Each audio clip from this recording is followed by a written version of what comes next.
Hey guys, welcome back to Ebbs and Flows, where we talk about the highs and lows on and off the field. We've crossed codes today. Got a couple boys up and coming. Really excited to talk to these boys.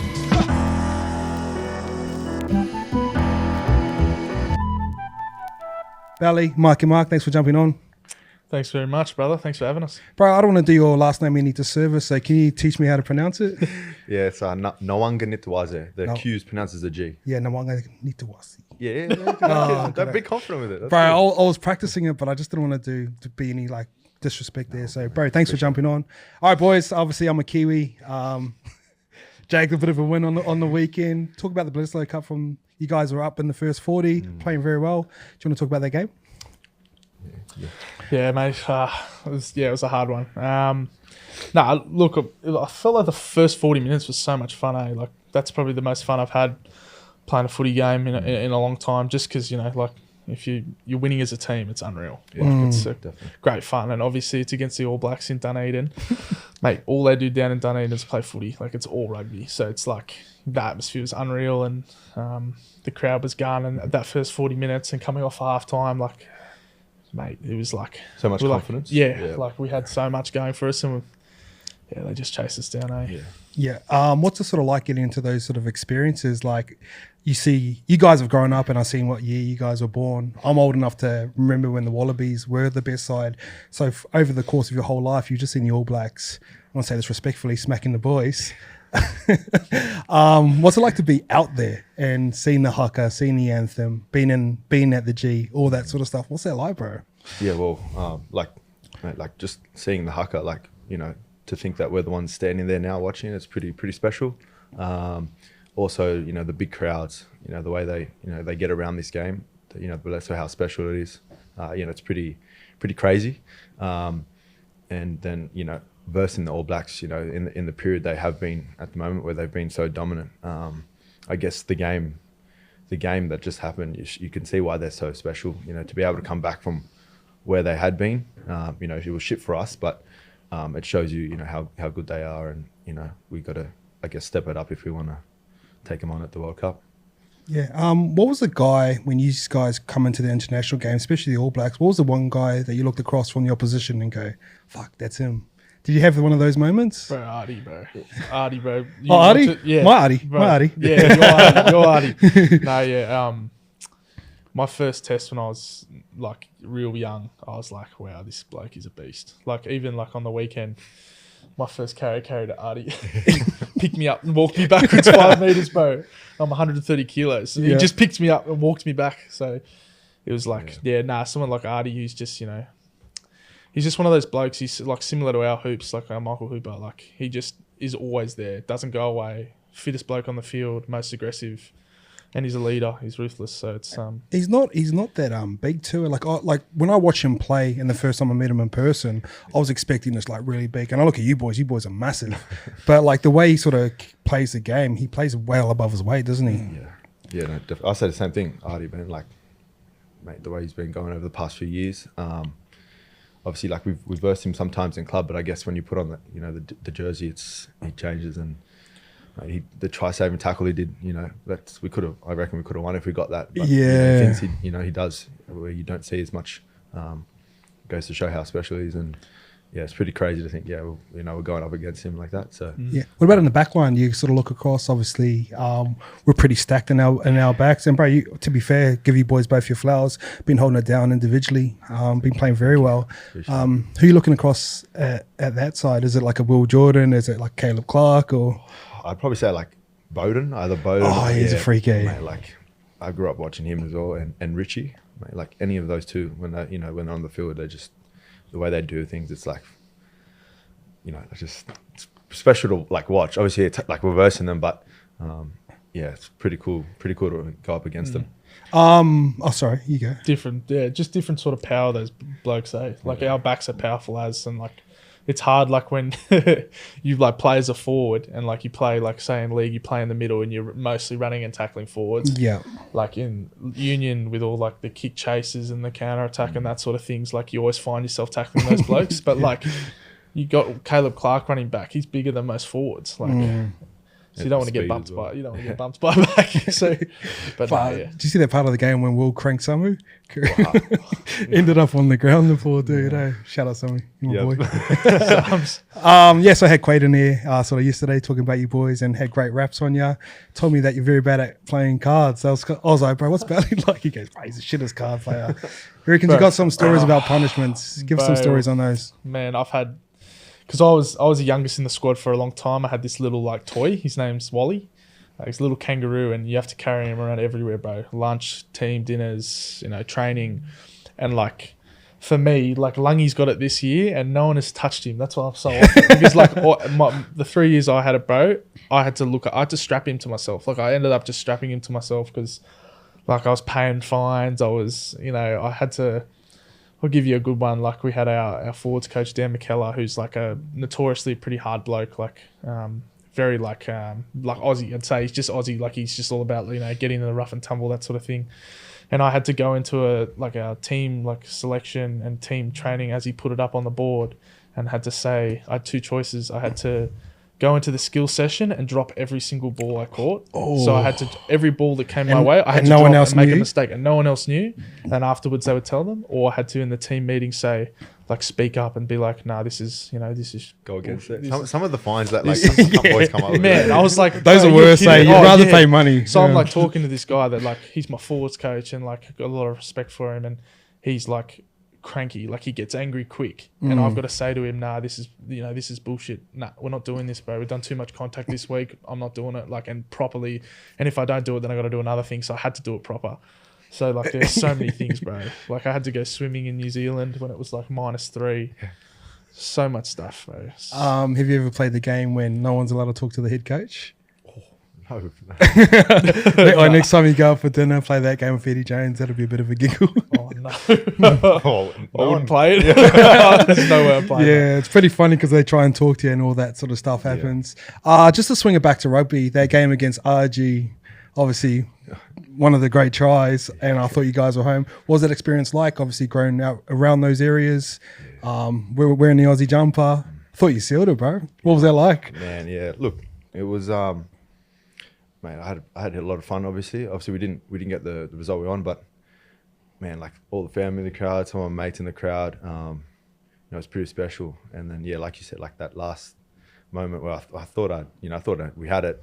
After that, and I still remember running and just looking at my family and friends and just thinking, shit, like, oh, sorry, No, you swear what you want, bro. just thinking like this is happening. It's pretty special. There's one of those moments I like, always remember. Yeah. Was it when you're running? Was it going quick or was it going slow? Could you like really absorb it? Or were you just like, fuck, just keep me there? No, just get me there. But you should see when I got there and I was like just blowing. It happened so quickly, but yeah, I just felt like I was on a treadmill for a second. You didn't look like you're on a treadie, bro. You're flying. So obviously, you guys got World Cup preparations coming up now. Give us a sort of behind the scenes of what's happening, and I'll ask about Eddie Jones a little bit later. But just from a training perspective, coming off a pretty rough campaign, going into a pretty nice pool over in World Cup. What's the confidence like, and how's the training been?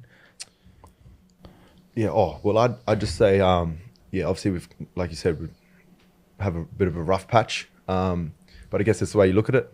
I'm pretty confident with what we've done so far.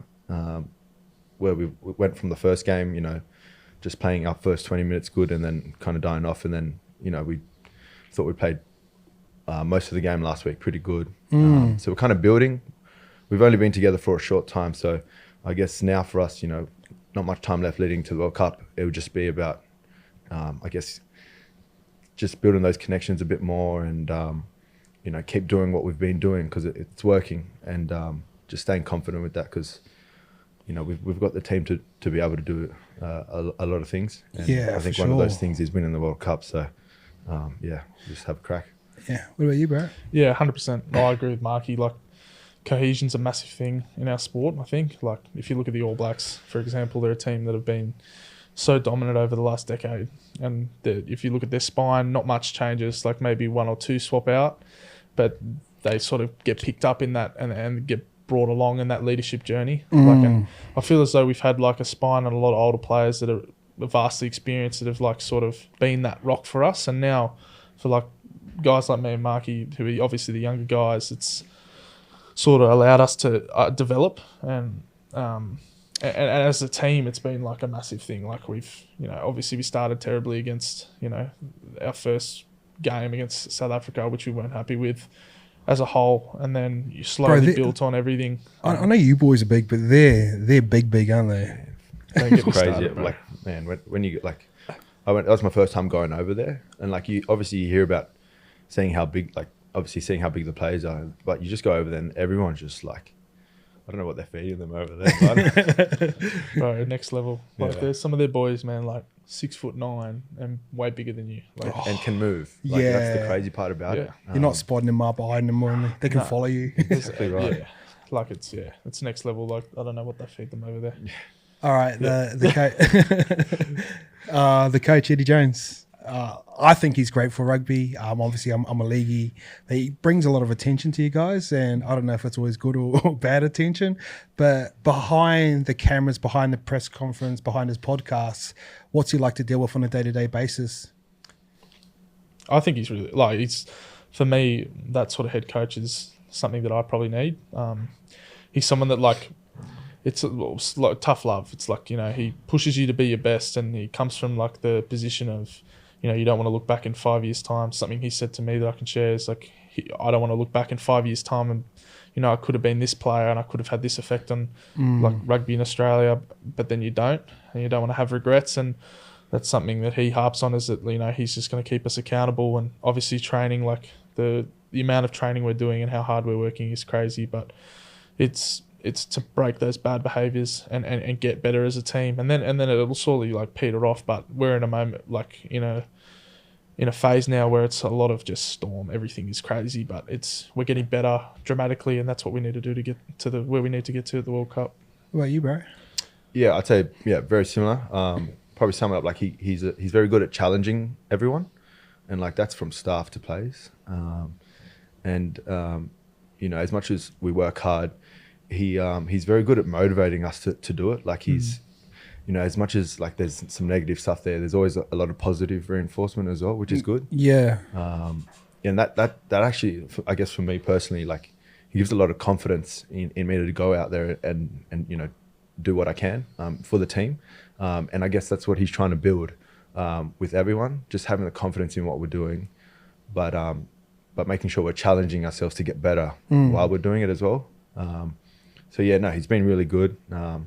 Obviously we heard, back in the days you'd hear stuff about him, but yeah, he's good to be around. He's actually quite a laugh as well. Like, Is he? Yeah. Man, some like just that dinners, like team dinner, or even the meetings, like he'll be roasting boys, like in a good way, not in a bad way, but okay. like he keeps a smile on all the boys' faces, which is good.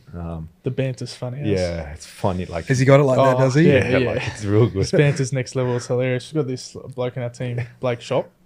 He's like he's built like a fridge, man. Like His is his brother? Yeah, who plays yeah, for Titans? sure. Yeah. So he's built like a fridge, man. Like he's a prop. He's the same position as me. Unreal bloke. He's like, he calls him Brick Shithouse, and he calls him that in the media and everything. And he's just like, every morning he's like, "Hey, you going Shithouse?" Like just like, man, the banter is hilarious. And he just like has nicknames for everyone. I was half body for ages because I got small legs. And, Are you all torso, are you? Yeah. Yeah, bro, that's like me. All stomach, bro. My nickname was Sausage Dog back in footy, so all long torso. So we'll touch on World Cup pretty soon, but I want to talk about, like I said earlier to you boys, I remember the Wallabies, like we're the team in early 2000s. You guys got probably the most important part of rugby, ARU, over the next 4 years. You got World Cup this year. Obviously the British Lions are coming down there. Hopefully boys smack them. And the World Cup comes here.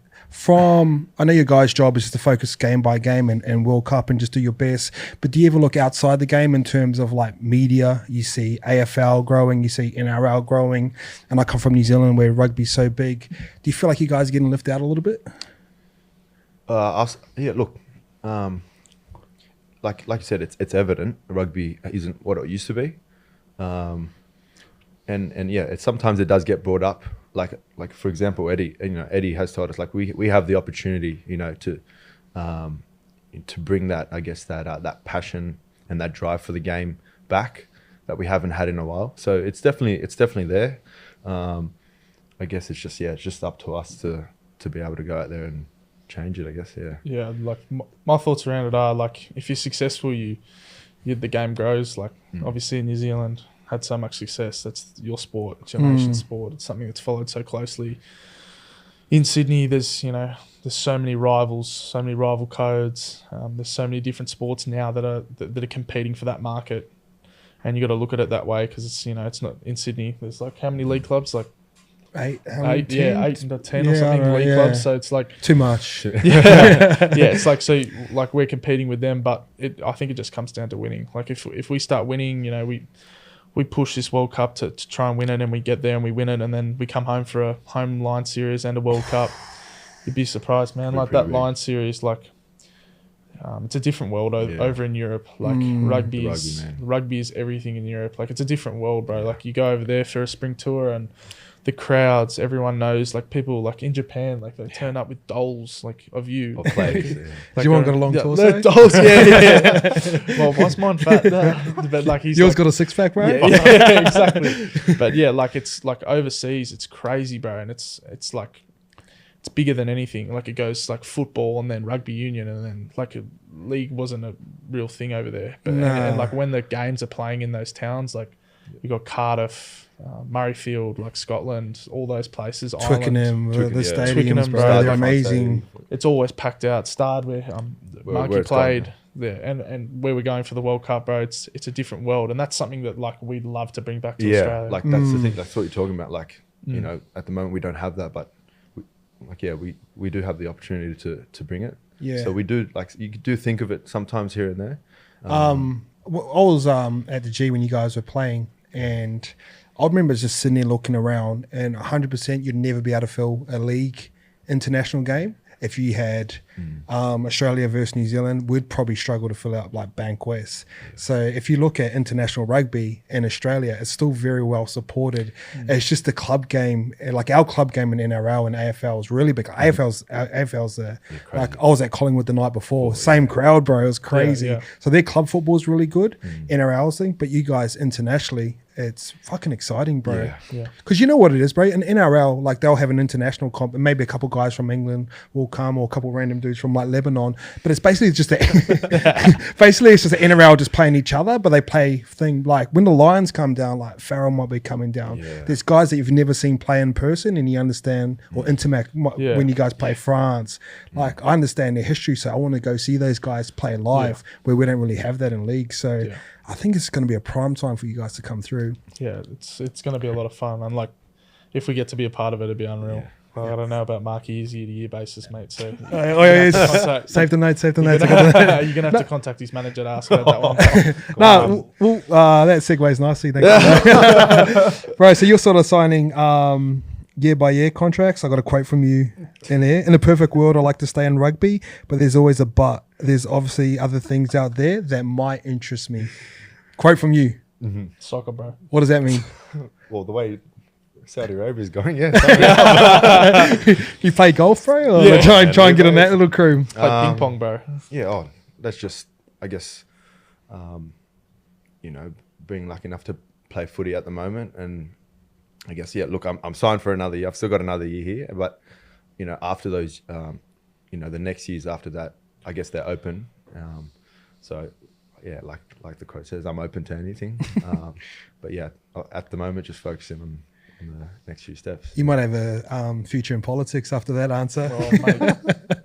Well, I'm just going to ask a question for you. League, it's obviously you got the build for it.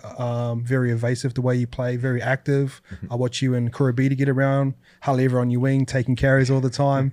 And that's like in rugby league, big work ethic, they carry 20 times. Are you sort of looking over the fence? I don't want to put words in your mouth, but is that sort of something that excites you?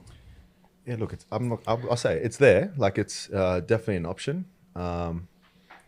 Like I've grown up playing league, so it's definitely something that's I feel like I have a connection to.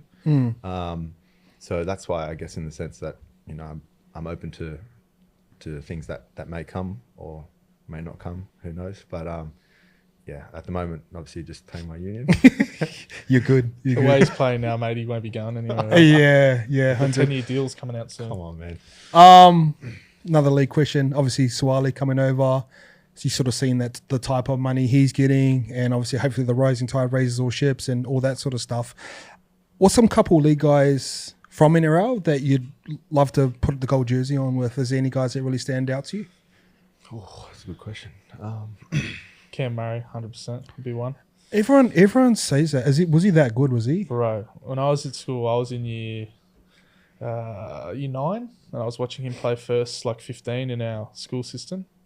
And mate, he was the best player on the field by country miles every single time he took the field. And like and the position of inside centre just like suits him so well. Like he's not huge. He's very evasive, unreal ball carrier, like the courage, 100 out of 100.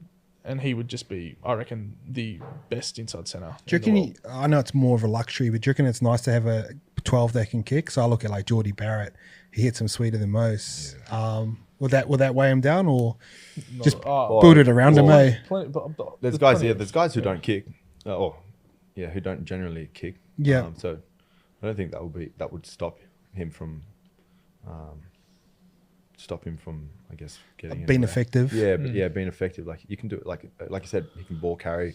He's got some good hands, so you can. Yeah. He'd be able to use that, I guess. It just depends on how the team would work around him. If that makes sense as well. Like who's around him and stuff like that. Yeah.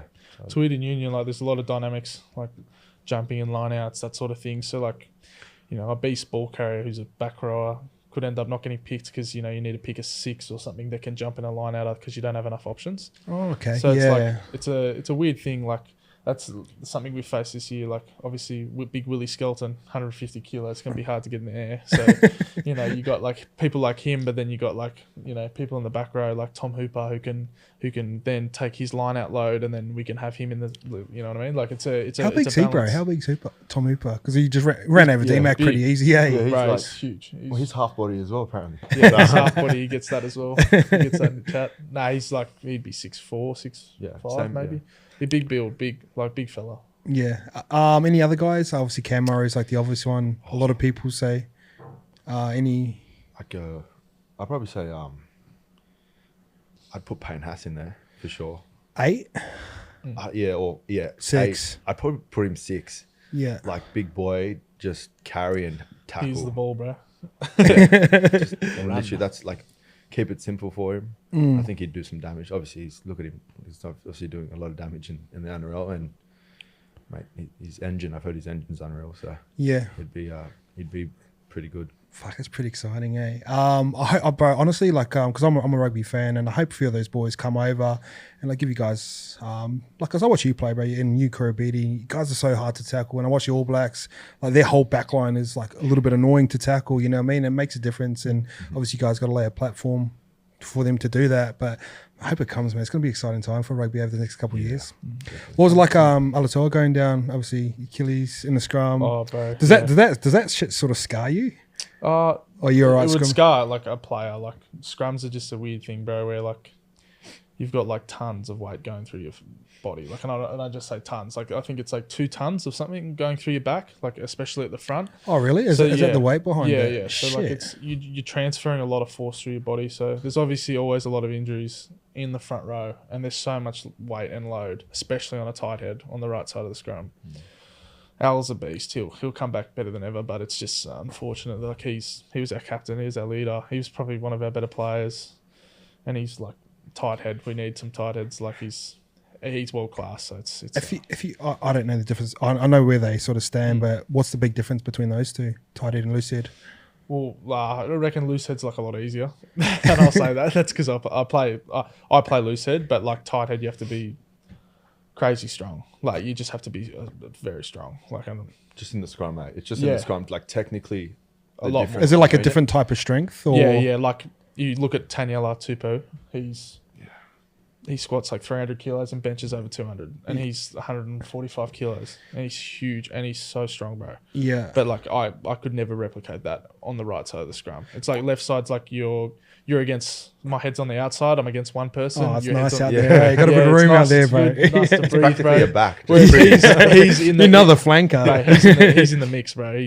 But he's got two heads each side, and he's pushing against like 5 other people. So he's like, you got to be proper strong. Like it's part of the game that like union guys and league guys always talk about. Like union guys look at league and go, that scrum's a waste of time.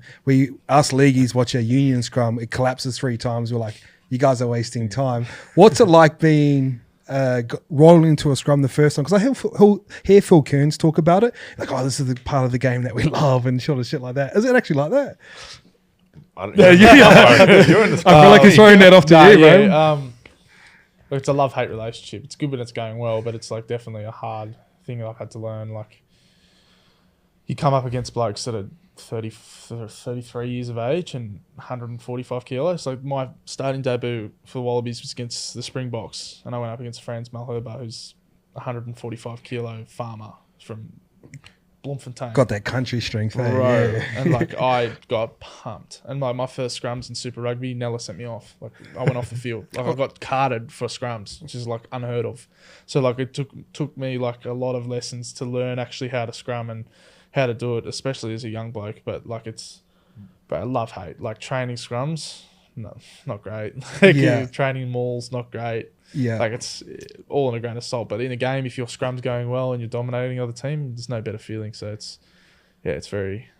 interesting. I was talking to Quaid about it, and obviously he made them like mistake when he was saying like he goes, I made the mistake, like I own that, but like if we had all the boys on deck for the scrum, it like doesn't sort of collapse and they don't get the penalty. And from someone who doesn't really understand the game as well as you guys, I just didn't realize how important set pieces was until sort of Quaid sort of breaks it down for me, bro.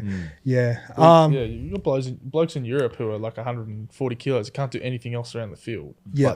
But scrum. And they get paid like whatever. bro, like in France, like you get paid near $1 million to be Just the scrum. Like that's like your point on what you said there, how important the set piece is. Like that's crazy. You know, as unfortunate that happened, knock on, and then there was a scrum. We can still win that, if that makes sense. Yeah, 100%. Like, we still, and that's exactly what he was saying, yeah, bro. like we still have the capability to get the ball back. And that's I guess that gets into your point of, you know, how crucial the set piece is. Like he was saying, there's some guys who literally just get paid just to scrum, which is Like That'd be a good little gig, eh? oh, like big coin, bro. Like tight heads in Europe are the highest paid. Flat stick. You ask anyone. Who's the highest paid prop in the world? Nella? I get Nella scraps, man. No, I'd say Nella's one of the better tight heads in the world, scrummaging wise, when it's on his day. But like those South African boys, they all play all over Europe. All the Argentinian boys, all over Europe. Yeah. In Europe, so what we're getting at Europe, there's a lot of set piece. Like set piece is a big thing over there. Wet, like cold. Yeah, like so like scrums, drop. yeah, lots of ball drop are going to lead to scrums and stuff like that. So there's a lot of, I guess, big dogs that play over there. Yeah. In the set piece kind of. Well, one thing I like about rugby is like obviously different countries play different ways, and you see English sides, they're always keen to have a shot at goal, and I don't know if that comes off of like soccer history or because the weather's wet all the time, like that's how they build the game, or maybe it's because Wilkinson was so good. But like I just feel like the way we play rugby down here, and when it's flowing, like you guys in that first half and it's just back and forth, is there like a downside to playing that more expensive style of football? Depends if it's going well or not, isn't it? 100%. Yeah, I'd say it depends. Or like it can depend on fitness sometimes, or even like the conditions. Like if it's, you know, wet and rainy and windy and stuff, and you're throwing the ball a bit too much, sometimes it might not help you out. Yeah. So like, yeah, it differs. I'd say like we can play that expensive footy. Yeah, it has a lot to do with our like, I reckon like the people we have in Australia. Like obviously, we have a lot of. We're usually the most like fit, like endurance wise. We're pretty skillful and powerful. Like we have a big Polynesian contingency in our team. Like a lot of power runners. Like a lot of people that are so powerful that's crazy. Like, so it's like you got to like weigh that up. Like obviously we want to go to set piece and slow the game down and stuff like that if it's the right time. But in saying that, like if we got blokes like Mark on the wing, we need to give them the ball. We got blokes like, you know, Rob Valentini in the pack or Taniela. We need to give them the ball because, you know, that's their thing. Like that's what they're good at. That's what they expose teams with. So it's like, yeah, we play that way because that's the Australian way and that's Australian rugby. Yeah. But yeah, it's something that we have to learn and get used to. Is like if we go over to Europe and we go to France and it's a rainy day and they've got a big pack, you know, we're going to have to change our game to that slow scrums. Yeah. French side's cool, eh? They got a cool side, eh? Yeah. Dupont and all those boys. Man, pretty cool at the moment. Yeah. Sorry, what were you going to say? No, I was just going to go on about the point, like, as much as we want to play our own footy, like, yeah, we're going to have to adapt to certain situations, and but at the same time, we've got to stay confident and play the way we do because it works. We know it works. That's why people have done it for years. So yeah, that's all I was going to say. Who do you see as the biggest threats for the World Cup? Threats. Plenty on the other side of the pool. Yeah. It's weird because it's the first time in a while that we've had like sort of a World Cup where there's a lot of I think they say the left side of the pool. The left side of the pool's like sort of really stacked. Like you got Ireland, South Africa, New Zealand, England, France, all like sort of like have to play each other before they get to like the real top end. Oh, nice. Yeah. So yeah, look, it's going to be. I think France are favourites. Obviously, there's France and Ireland been doing well, but I think we shouldn't think of people as threats, if that makes sense. Like, yeah, okay, yeah. But France and Ireland have been doing so well over the past few years. New Zealand always come good, at the World Cups or the big stages. So I think we're lucky. Like you said, we're got a good pool. We're on the right side at the moment. So. And I think you can I know games are measured in wins and losses, but like at a deeper level when you actually play the game, I think from 4 games ago to where you are against the All Blacks down in Dunedin, a chance to win the game, the growth's been there, and it'd be a good chance to roll in against like Georgia and build confidence again. 100%. You just need to go on a run, don't you? Yeah, no, that's the goal. Like you said, just try and build it and then hopefully go right through and try and take that cup. 100%. QC. My boy, Sid used to sort of follow him around that training when you were a little bit younger. Sort of pulled him up when he was older. It's a funny story. Still now as well. Still hold his pocket, bro. Nah, he was so my old man actually coached the Reds. So like weird, like sort of like full circle sort of stuff. Like when Quaid was at the Reds, playing at the Reds, when the Reds were really successful. When the Reds were the Reds, when the Reds were like, you got Will Genia, Quaid, all those sort of boys. Digby, Higginbotham, all the. That was a time, mate. And you were there as a kid. Yeah, and my old man was the forwards coach, and so like Slips now, Rob Simmons when he was in the Wallabies a couple of years ago when I was just starting, and Quaid would see me running around as the ball boy. I was like 6, bro. Like. There's a photo actually of me and Simo, who's the Rob Simmons, who was in the Wallabies a couple of years ago, with his hand on my head, like just like resting on my head for a photo, and I had my Reds jersey on. So go the Tars, but low-key Reds guy. Yeah, I get that. But yeah, it was like it was pretty cool. Like, and they felt terrible as well because like obviously it's pretty funny. Like a kid used to pat on the head is like. Yeah, but he's now packing behind me in a scrum. It's like sort of really weird. Like that must be cool for you, bro. Oh, bro, it's like the coolest thing ever, bro. Like, yeah, it's words can't explain. Like, sort of you play with the people you watch, bro. Like, it's crazy. Like, I get to see Michael Hooper every day. I used to think like this, like he was like everything. It's crazy. What about you? Obviously, sort of look after yourself a bit. Kind of look like Quaid with the eyes and shit like that. With the influencer, I won't say influencer, but the Instagram. But do you look at him for like motivation, not so much as well as on the field, because he prepares fucking better than most. And I've hung out for him, and like we're in Japan, we'll fall asleep, he'll wake up and do his like fucking half an hour stretching routine. Yeah, is it 5 o'clock in the morning. Yeah, is it cool to see that type of preparation through someone who like been back and stuff? Yeah, I'd say I just go back to it's cool because growing up watching Quaid when he was. Like obviously he's a superstar, back then and still now. But yeah, it's cool to see how he does things. And I guess you take certain things out of how he prepares and how well organized he is. Like after training, like he has a set plan as to what he does and stuff like that. It goes to show why he does so well is because I guess he's just consistent with the the dedication that he's been doing for the past however long and still is to now. So it's pretty cool. I guess pretty cool to see how he does his things, and it's just so detailed, Like that's the thing. Like I was talking to him yesterday. I was like, "Oh, talk us through your kicking routine." He's like, "Oh, well, on Monday I do like shapes," or he's just saying all this random shit, bro. Yeah. He was talking about 15 minutes about a kicking routine. I was just like, "Oh." Yeah, that's the crazy part, like the detail of it. Like, but that shows how smart he is as well. Like that's one thing I've taken out, I guess, from the time because this is my first time, I guess, being around and being a part of team when Quaid's there. And the cool thing is to see how how smart he is, just with footy and the things that he does. And I guess that comes from the detail, like just the detail that he puts into everything. It's pretty cool. Yeah, that must be cool.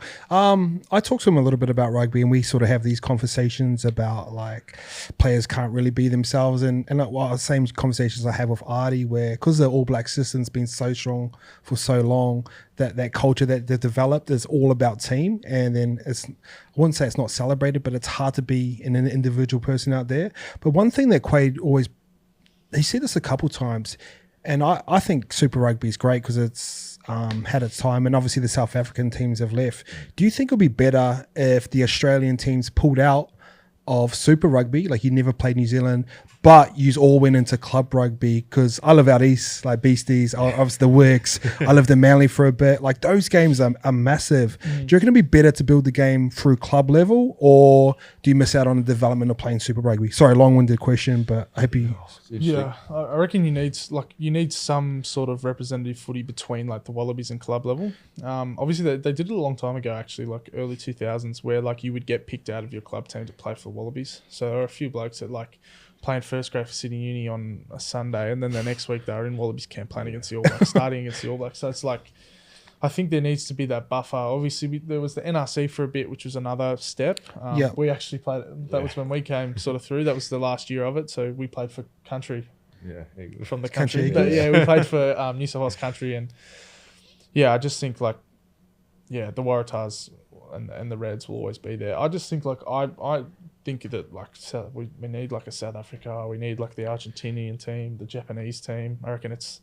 Yeah, or like even like the New Zealand teams, like we've had a rough few years with Aussie teams and the New Zealand teams, but I guess that experience is actually help us. Like as weird as it, yeah. Because then when you go to play the All Blacks, it's not like, I haven't seen this dude before. Like 100%. He was just wearing red and black before, or he was in a Chiefs uniform before. Yeah. But now they're just all together in black. Yeah. It's hard because you go like, if you play the Chiefs, you got like D-Mac and all your prep that week is on him. Yeah. You're like, okay, this bloke, you dress up someone in a bib like on the other team who's not playing, and you go, he's D-Mac, don't let him go anywhere. Like.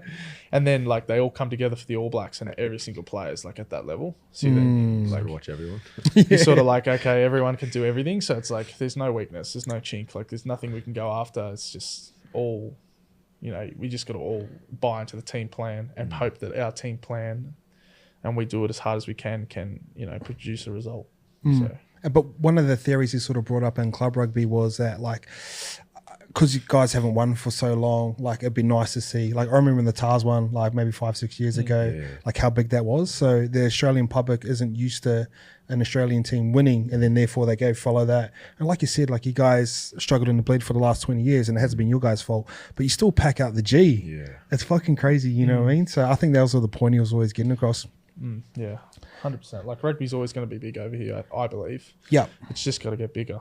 And through success, I think that brings it. So it's like, man, there's so many Kiwi supporters over here. Right? Even the GA. Like, after the game, most of them were All Black supporters. So it was like, we're getting some All Black chants going for a bit. It's like, All Blacks. Up to. It's probably not your realm, but it's a realm that I'm actually interested in. But the media side around it, and I know it's a little bit traditional. Do you think, is there anything that you feel that it could improve on? Because I look at league, like we've got all these, I call them sub-medias. So like we were a part of that with YKTR Sports, Bloke in the Bar. You got Hollow Sports who just fucking talk like rubbish, but it's absolutely so funny. Do you reckon there's definitely a space for that here in Australia? And I feel like it's really missing. I know there's Peak Athletic Club and they sort of do their thing, but like that next evolution or that next sub media, I think that's where their growth really lies within the game. Yeah, 100%. 100%. Like, I think, like you said, it's very traditional. Like, there's not much going on, if that makes sense. And that's why, that's the difference I feel with, I guess the NRL's media or the AFL's media compared to us is like, there's so much going on. And yeah, there's definitely a big space for, I guess, those other little sub medias, like you said, to I guess get talking and get more, I guess, action on union. And I guess that's part of how we can grow the game. Yeah. Yeah, it's definitely something that You see some talking shit, eh? literally, fuck like, you, look All at, Blacks, like, yeah. Sometimes Eddie, can throws out things, but that gets people talking. You know what I mean? Like, I guess that's what the game needs a bit. Just something just to get the game. Yeah, there are talked about some. it. Yeah, there are some interesting guys in Union, man. Like Quaid's Exhibit A. Like he would be probably the most well prepared person or athlete going around in team sports. Like he's next level. Like always doing the same thing, same routine. Prepares every day like it's his last. Like he is so strict on his preparation. So like someone like that, obviously you would have had him on here, and he's number one probably for podcasting because of his stories and stuff. But he's Exhibit A of like someone that's so interesting that people would want to hear about it, and that's something that like I feel like we miss in Union. Yeah, 100%. Do you know what I think really misses in Union? And like I've grown up watching it, a lot of it, but like I still don't understand the nitty gritty of it. And like the scrum chat we just had before, like I find that stuff really interesting. And then you see a lot of Australian people or New Zealand, we watch American sports, and NFL is amazing because just how technical that sport is. And league is, to me, checkers. It's fast, it's fun. Like it transfers well to social media because there's impact and we're 10 meters apart. But union's like chess. Yeah. And you can play union in so many ways. I just don't see anyone breaking down the game for us commoners to understand. Yeah, 100%. Quaid could be that guy. Yeah, 100%. But as I said before, like it's so weird how like someone, as I said before, with the scrum stuff and the tight head, like no one would look at a scrum and be like, oh, the scrum's rock solid or the scrum's being dominant. That's on the tight head. That's why the team's going so well. Like there's been games with like a tight head won't do anything else in the whole game. Won't touch the ball, won't make a tackle, won't clean out a ruck, won't do anything crazy, just nothing.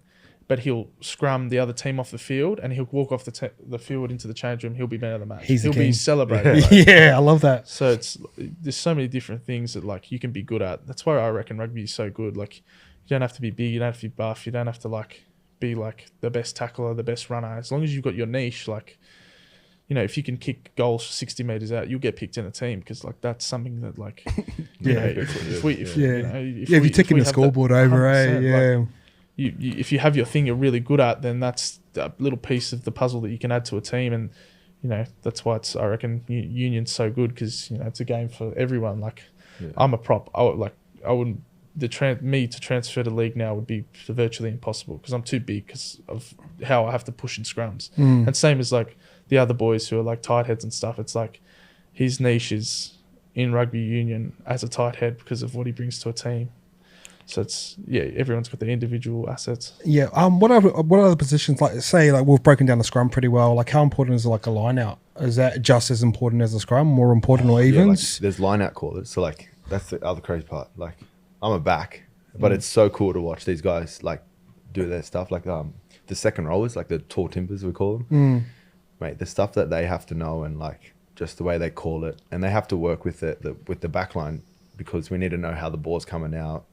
If it's going to be thrown off the top or are they going to take it down and more. Like there's so much to it, which is so interesting. Yeah. And it's crazy how their decisions can actually affect how, that's what you call it. Like it's chess, literally chess. Like you do one move, it's going to open up something. You know what I mean?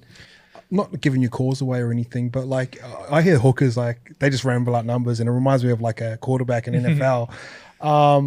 Like I don't know how to ask the question, but like what do they do with that? Are they trying to throw people off with the numbers, or is like the fourth number the one that you're going on? Like what's this? Like usually it's either like a pre-call or a bunch of code that we'll select for a game, and the second number is where we're going to throw it to, or if there's like a spelling out of like, if it's like, say it's like busy or something, the word's busy, B's the front, Y's the back, that word in that code or combination is where the ball's going to go, and that's where we all have to go. So like for example, like we have Like a big, Wait, we say had it. like, Hey, All Blacks, just listen to this one. It's crazy because like we have a tight head who's like our main scrummager who locks down the scrum as set piece.